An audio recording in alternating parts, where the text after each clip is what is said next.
Welcome back, everybody, to the Survivor Girl podcast. I'm your host, Alice, aka the Survivor Girl. And today we welcome two very special guests to the show. David and Kathi, welcome to the show. Thank you. Thank you so much, Survivor Girl. Now, David reached out to me and shared his incredible story about his journey as a thriver and his amazing documentary he created along the way. So I wanted a chance to share this story with all of you guys. So David and Kathi, if you're ready, let's begin. Okay. Yeah, absolutely. So I was diagnosed back in November of 2022 with stage 4 metastatic prostate cancer. And like anyone else, it's an incredible shock when you hear those three words, you have cancer. And unfortunately, our oncologist at the time, he's no longer our oncologist, but he had virtually no bedside manner at all. And so being unprepared, I knew I had some form of cancer. I didn't know it was as serious as it was until he laid it all out. So when he's talking about stage 4 cancer and some of the treatments, I literally just kind of shut down. It's like I went on tilt. It was like a bomb went off and my ears were ringing. I couldn't hear anything, especially when they were talking about treatments, because for prostate cancer at this stage, really the first recommended treatment is to go on what they call ADT or androgen deprivation therapy, where they turn off your testosterone. I'd never heard of such a thing.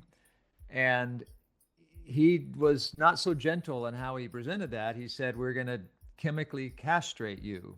And I think that's where I just literally couldn't hear anything anymore. Kathi was there. She was feverishly taking notes. She's been in health and wellness virtually her whole life and can remember things unlike I can, and had questions that she was ready to ask. So Kathi, maybe you can jump in with kind of what you were thinking and feeling at that time. So David and I have been married 45 years, and I recognize the look on his face when he's like, okay, it's blank. And I'm thinking, I need to sit in the driver's seat here, because he was giving us just a cancer diagnosis alone is scary, but to hear that it's stage 4, that was like way beyond scary. And so I'm asking questions, taking notes as fast as I can, and David's just sitting there. But I totally understand. So anyway, I just felt like we had some really good questions, and he was, kind enough to answer all those questions. But as David said, his bedside manner was so lacking in that we just felt like we needed like somebody to just like to hug us and just say everything is going to be okay, and be tender and gentle with us. And there was never a mention of, Well, he told us, he said, this was Friday afternoon. He said, I need your answer to the treatment course by Monday. So think about it over the weekend. But no, well, here's someone you can talk to. Here's something you can read. I know this is very difficult. We have a counselor you can talk to. Because prostate cancer, as it affects a man, and certainly losing your testosterone, it's a couple's issue, not just a male issue. It's the same way with breast cancer. So not having any of that just made it so much more difficult. But we remember two things I remember, going back to what David just said. He said, you must start treatment right away. And so what I said was, well, if we basically don't do what you say, tell me what you think is in the cards for David. And he said, if you don't do the treatment that we recommend, David will be gone in 5 years. So, and as I started to think about that, I remember that my mom and dad were married, and my dad died basically right at almost exactly on their 47th wedding anniversary, and thinking, gosh, if that's true, this is going to be, because this was in 2022, we're not even going to make it as long as they did. And yeah, so we left that appointment with our head spinning and obviously just holding back the tears, and got in the car. I asked David, you want me to drive? We were about 45 minutes from our house, and he said yes. And so I'm driving, and he looks over at me and he says, should we be filming this? And being documentary filmmakers, it was like, oh, when you told us that there are a lot of people that are hesitant to tell their story, the idea that we would open people to this part of our lives, in some ways it seemed kind of exciting, but in other ways it's like, no, this is too private, too personal. But so he took his cell phone and turned it on me as I was driving, and we recorded ourselves on the way home. And so that was the beginning of our journey. Yeah. So we went home Friday night, we grieved and we cried, held each other as we cried ourselves to sleep basically that night. But then the next morning we decided we're not going to buy into that termination date, and we're going to do something about this. And we're going to become the quarterbacks, the CEO of our health, and see what we can do to take this on and pursue a healing journey. And we had been very much into holistic health for quite some time, so we decided to take a holistic path from the very beginning. And we said no to our oncologist, and he didn't take that very favorably. And it's very intimidating to say no to your oncologist. I mean, they're in these huge facilities, they have all these degrees, and they're giving you such dire warnings about the future if you don't listen to me. But yet, just deep in our hearts, we felt God was leading us to another way, another path, and a more holistic way of healing and trying to cooperate with our body, my body, rather than cutting or poisoning or hormoning myself. And again, we're not saying our way is better. It's just the way that we felt led to pursue. So that next morning, Kathi had already found this organization called Hope for Cancer down in Mexico. And it was a 3-week-long clinic where they just blast you with holistic treatments, and it had a lot of great results. So we got on the phone and talked with someone. They answered, they picked up, and 3 weeks later, on January 1st, we were heading toward Mexico. Wow. So what has the process of treatment been like for you as someone who has taken a more holistic journey? Well, there in Mexico, their key emphasis is getting to the root of the problem. Dr. Tony Jimenez is the head physician there and founder of Hope for Cancer. And he really believes that cancer is a messenger. It's telling you there's something wrong in your body, because if our bodies are functioning normally, we have cancer cells, zombie cells, aberrant cells, they come and go, our body takes care of them, and we move on in a healthy way. So something has gotten in the way. In fact, I met with a friend of mine. He has a vegan restaurant, and he sat me down and he said, David, your prostate loves you so much that it's been absorbing toxins, it's been absorbing your stress, it's been absorbing some of the bad food that you eat, the bad environment, and finally it's telling you through this cancer diagnosis that something's wrong, something needs to change. And I really took that to heart, and we took that down to Mexico to try to determine what was going on. So they do all kinds of testing to look at your microbiome, they do samples of your hair, to look at nutritional elements. And then of course it's a whole process of detoxing and colonics and sauna, enemas every day, and then immunotherapies, light therapy, barometric, although I couldn't do that because I freaked out and I'm just way too claustrophobic to get into a barometric chamber. But light therapy, heat, hyperbaric, what did I say? Barometric. Oh, barometric, hyperbaric, one of those. So it was 6 days a week, but we were able to, it was in Cancun, Mexico, so we were staying at a hotel. Ooh. And so after treatments, we were able to go on the beach. And I feel like in some ways that was almost as important as the clinic itself, is getting away. I had never been away from work for 3 weeks in a row in my entire life. So to be away, to shut down, and to just spend time working on yourself, there's a key focus there of soul, body, spirit, or soul, mind, body, spirit. And so you're really able to look at the spiritual elements and a whole body, a holistic approach. It's not just treating the body, but it's treating your heart and your mind and your soul. And then we made unbelievable connections with people that literally just today, we're texting with someone that we met at Hope for Cancer, 3.5 years ago. And those relational aspects have been so key. So it's really just this incredible retreat where you get away and just become immersed in the healing modalities that they have, and really changing your mind and learning about health and nutrition and what you're going to need to do to move forward. So that was the beginning of the journey. And in the almost 4 years that we've been walking this road, we've mainly stayed with the holistic approach. Probably the main thing that David did that would be considered traditional is he did radiation. So we've had, David feels great. People tell him all the time, you look really good. So you don't even look like you have, I guess, what does a person look like when they have cancer? But I mean, he does look good. We continue to exercise and eat right and get good sleep and do all those things. But despite that, there's been additional spread. And as many prostate cancer patients experience, it went into his spine. It was in his lower spine, and that was scary. When it spreads, it had already spread to his lymph system, and that's hence the stage 4 metastatic. So he did 25 radiation treatments, some of them on his spine and some on his prostate, and it seems to have held those spots pretty well.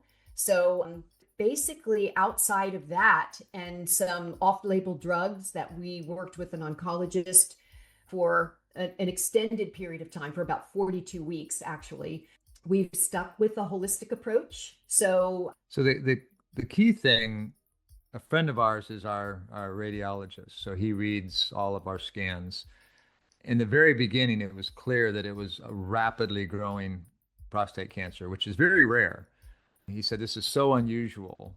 And it's something that, of course, we've been hearing a lot of lately about these turbo cancers and not understanding it. And some thinking it's the COVID vaccine, some thinking it's COVID itself.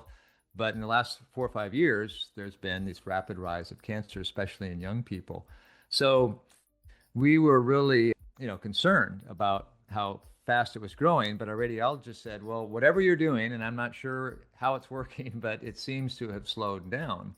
So that gave us some hope, but obviously the long game is, okay, well, if it's continuing to spread, as one oncologist told us, at some point your body just won't be able to handle that anymore.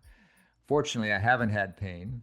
A lot of people have pain. In fact, in some ways, I've had somewhat of an imposter syndrome as it relates to this, because in many ways, physically, I haven't suffered near as much as other people.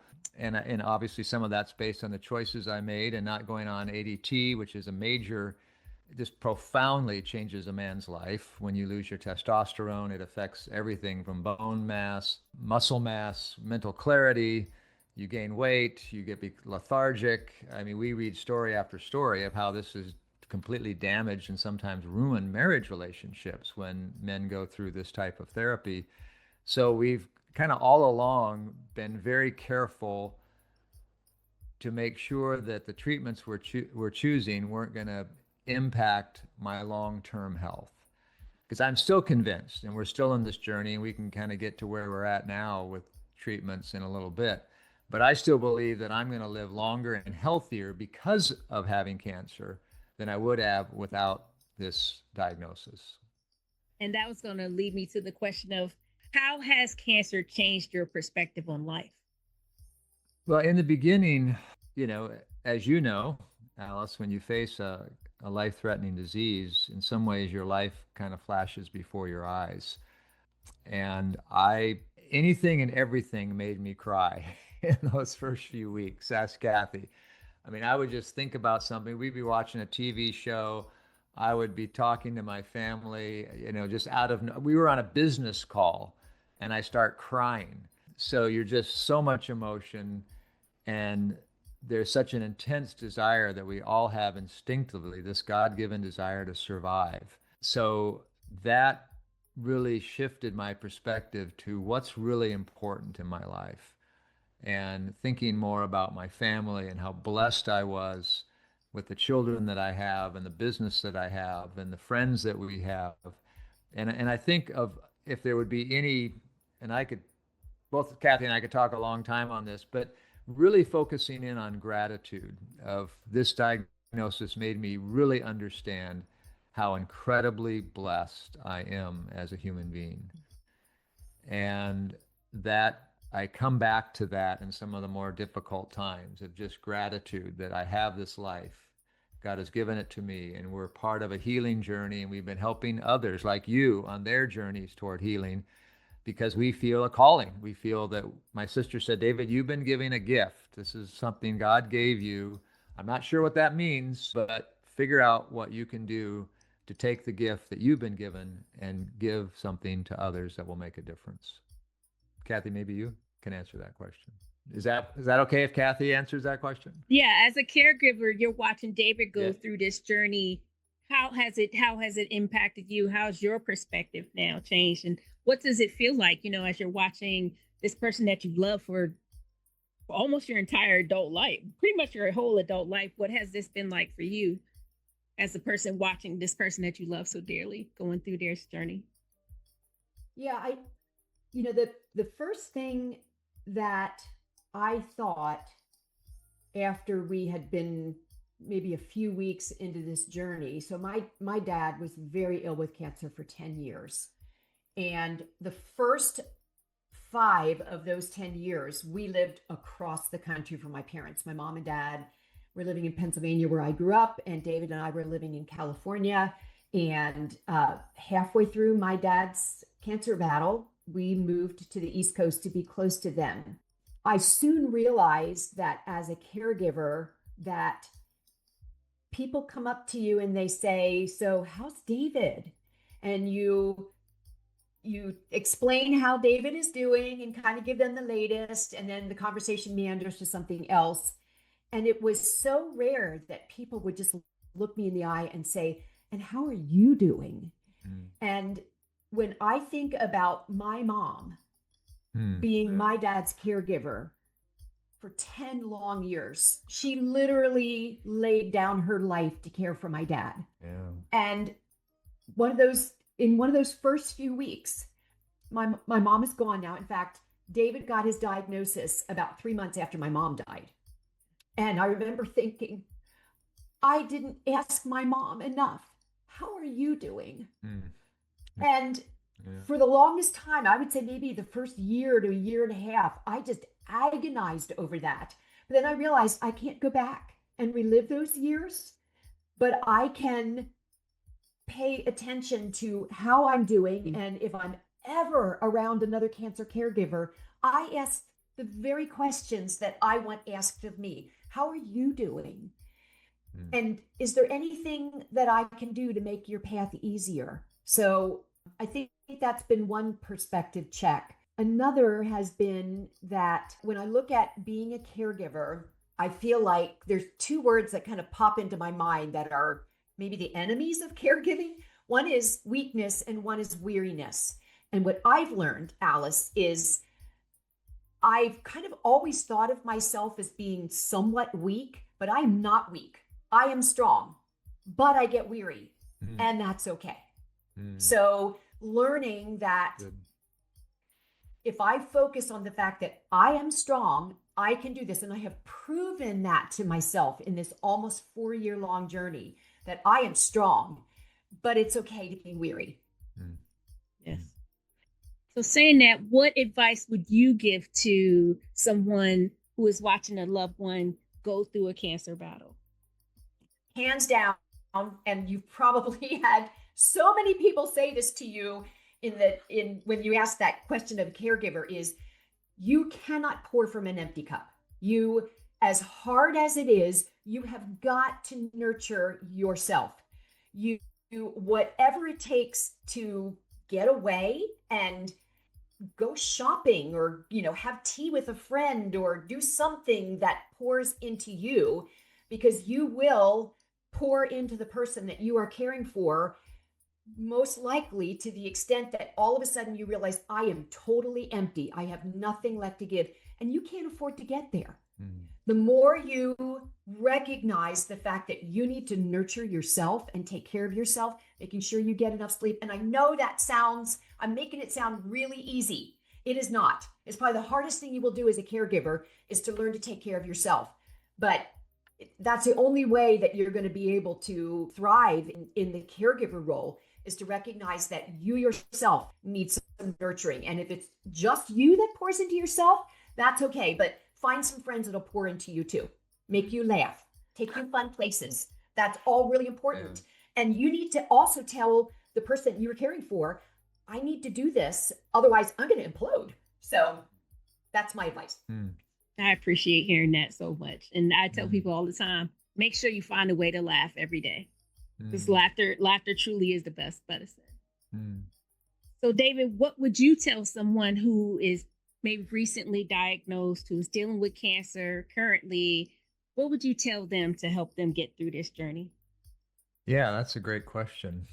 I guess the first thing is to never look at it as a death sentence, to not buy into the fear. You're going to feel it, but courage is all about moving forward when we feel fear, because it's always going to be there.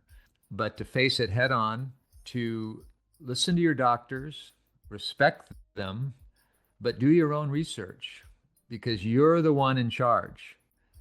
Get a second, third, fourth. We've talked to 7 different oncologists.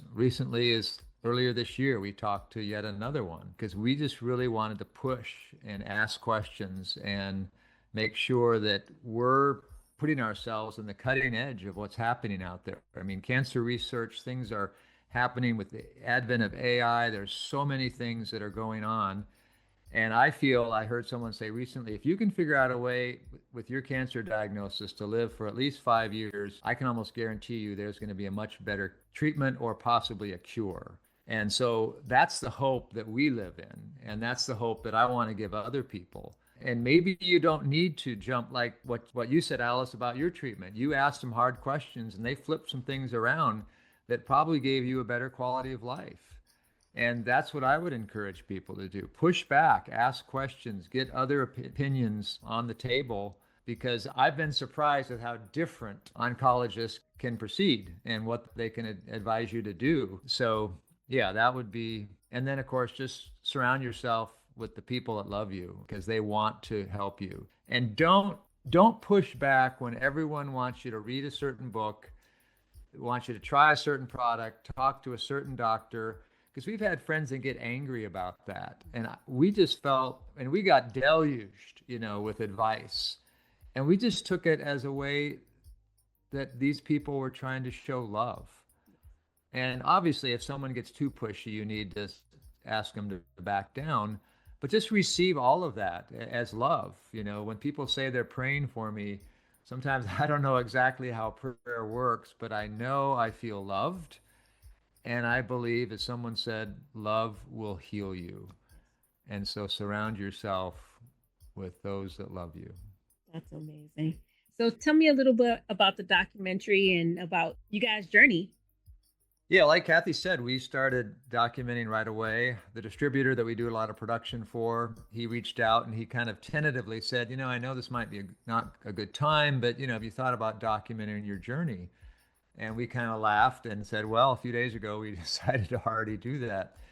So we set out on the process of documenting it. And as a filmmaker, it was like a big adventure for me. Well, we're going to, within a year, it's going to be all wrapped up, beginning, middle, and end, with a great little plot twist and an epilogue that will make everyone cry, and we'll live happily ever after. And it just didn't end up that way. It turned into a multi-year journey and mirrored what so often is the case with people's cancer journeys. They're unpredictable, and there's reoccurrence, there's disappointments, many, many, many, many disappointments that we had along the way. And there's facing the PET scan, CT scanner with this big electronic donut engulfs you. So there's so many things that are difficult along the way. So we tried the best we could to document things as we went. We have hours and hours, of us droning on, especially me talking about the journey, and the editing process was just excruciating, trying to narrow it down, because we said, well, we want to interview that person. We want to have that in the film. And we listen to a podcast. Well, we got to talk about this too. Well, you just couldn't do everything. I mean, it's still a 90-minute documentary, and we feel like there's so many things we didn't cover.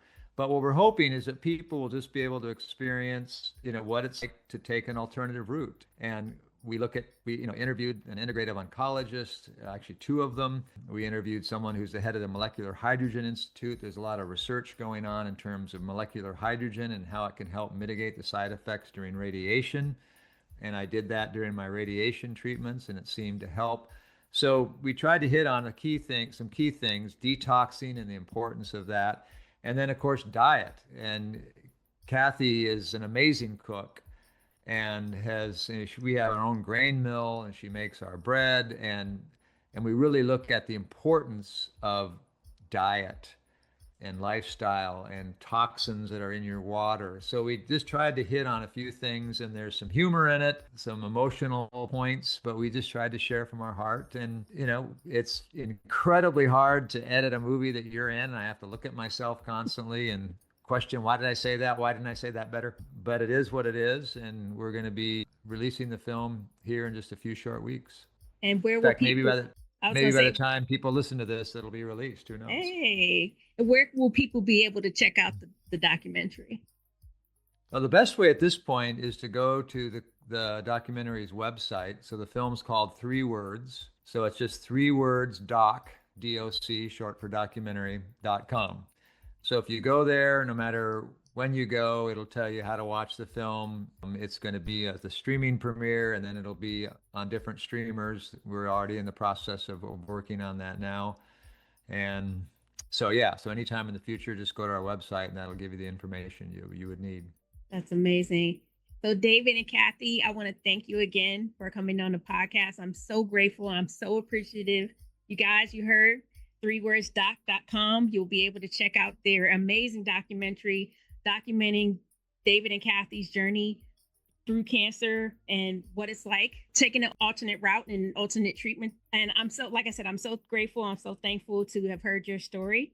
And you guys, you can check me out anytime you want on Survivor Girl Podcast. You can follow me on Instagram at The One Survivor Girl. And thank you again for listening. We'll see you back here next time.